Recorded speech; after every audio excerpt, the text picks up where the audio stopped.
Assalamualaikum warahmatullahi wabarakatuh. Saya Isboja dari Fakultas Ekonomi dan Bisnis Prodi S1 Manajemen. Kali ini saya akan membahas mengenai kerjasama ekonomi internasional, yang dimana terdapat beberapa pokok pembahasan di antaranya. Pertama, mengenai bentuk kerjasama ekonomi internasional. Kedua adalah mengenai bentuk integrasi ekonomi. Ketiga, mengenai bidang kerjasama ekonomi internasional. Dan terakhir, contoh bentuk kerjasama ekonomi internasional. Masuk ke dalam pokok pembahasan pertama mengenai bentuk kerjasama ekonomi internasional.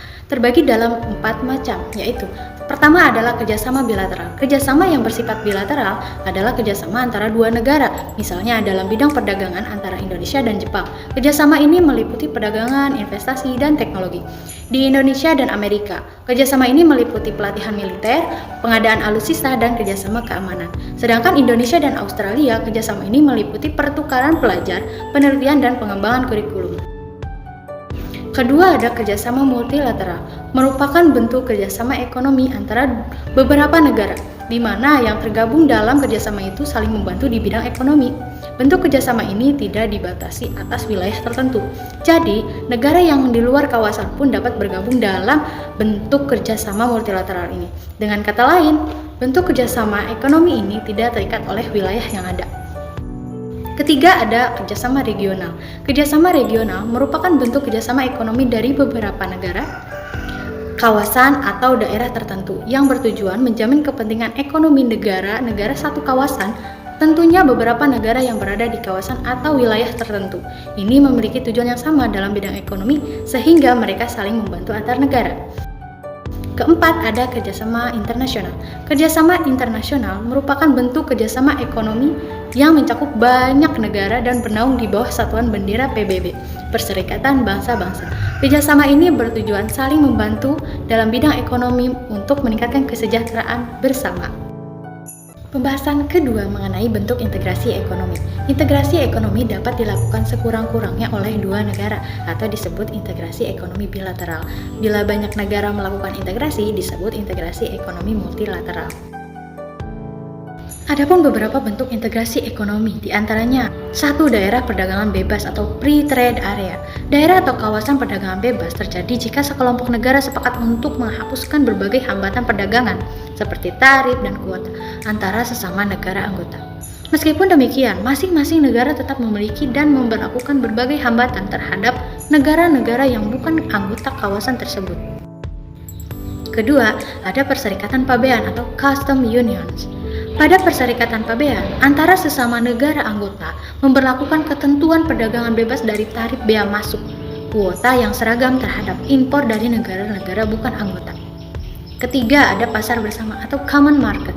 Dalam integrasi ekonomi berbentuk pasar bersama, sesama negara anggota mempunyai kebebasan secara penuh untuk memindahkan faktor-faktor produksi, khususnya modal dan tenaga kerja, serta membentuk kawasan perdagangan bebas dan menyeragamkan peraturan tarif bea masuk. Terakhir adalah kesatuan ekonomi atau ekonomi union. Negara-negara yang membentuk kerjasama kesatuan ekonomi atau ekonomi union memiliki kebijakan ekonomi tunggal atau serupa, termasuk kebijakan moneter, pajak, maupun perdagangan. Sampai saat ini hanya Eropa yang mengarah pada bentuk kerjasama ini. Hal ini misalnya ditandai dengan diberlakukannya mata uang tunggal untuk kawasan tersebut yang dinamakan European Currency Unit atau Euro. Pembahasan ketiga mengenai bidang kerjasama internasional. Banyak yang mengira bahwa kerjasama ekonomi internasional hanya pada bidang perdagangan barang antar negara saja. Padahal, pengertian kerjasama internasional itu memiliki bidang yang sangat luas, tidak hanya terfokus pada perdagangan barang saja. Ada beberapa bidang kerjasama internasional di bidang ekonomi. Pertama, ada perdagangan internasional ekspor atau impor. Berlaku untuk barang maupun jasa, seperti barang konsumsi, bahan baku, atau jasa tenaga ahli dan konsultan. Kedua, ada pertukaran sarana atau faktor-faktor produksi, terutama untuk sarana dan prasarana produksi yang mudah bergerak, seperti tenaga kerja, mesin-mesin, peralatan, teknologi, dan modal. Ketiga adalah hubungan hutang piutang, yang timbul karena adanya dua kegiatan di atas. Perdagangan internasional dan pembayaran atas sarana dan prasarana produksi umumnya tidak dilakukan secara tunai, melainkan secara sistem kredit. Berdasarkan bidang-bidang di atas, pengertian kerjasama ekonomi internasional adalah kerjasama ekonomi yang timbul karena perdagangan internasional, pertukaran sarana dan prasarana, dan hubungan hutang piutang yang dilakukan oleh penduduk suatu negara dengan penduduk dari negara lain. Masuk ke pembahasan terakhir mengenai contoh bentuk kerjasama ekonomi internasional. Terdapat beberapa bentuk kerjasama ekonomi internasional, antara lain, pertama, kerjasama bilateral. Contoh dari bentuk kerjasama ekonomi bilateral ini hanya melibatkan dua negara, antara lain pinjam-meminjam modal antara Indonesia dengan Jepang, penyederhanaan tenaga kerja antara Indonesia dengan Malaysia, dan lain-lain. Kedua, ada kerjasama multilateral. Contoh dari bentuk kerjasama ini antara beberapa negara, di mana hanya tergabung dalam kerjasama itu saling membantu di bidang ekonomi, yaitu ASEAN, MAA, IMF, WTO, dan lain-lain. Ketiga, kerjasama regional. Contoh dari bentuk kerjasama ini dari negara-negara kawasan atau daerah tertentu yang bertujuan menjamin kepentingan ekonomi. Negara-negara satu kawasan adalah Association of Southeast Asian Nations atau ASEAN, Organization of Petroleum Exporting Countries atau OPEC, Masyarakat Ekonomi Eropa atau EMA, ASEAN Free Trade Area atau AFTA, North American Free Trade Area NAFTA, dan lain-lain. Keempat adalah kerjasama internasional.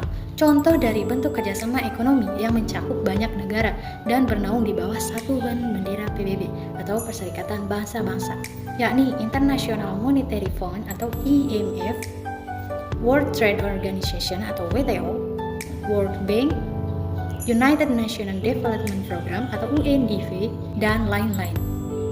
Itulah penjelasan sekilas mengenai kerjasama ekonomi internasional. Saya Ais Puja mengucapkan terima kasih atas kesempatannya. Wassalamualaikum warahmatullahi wabarakatuh.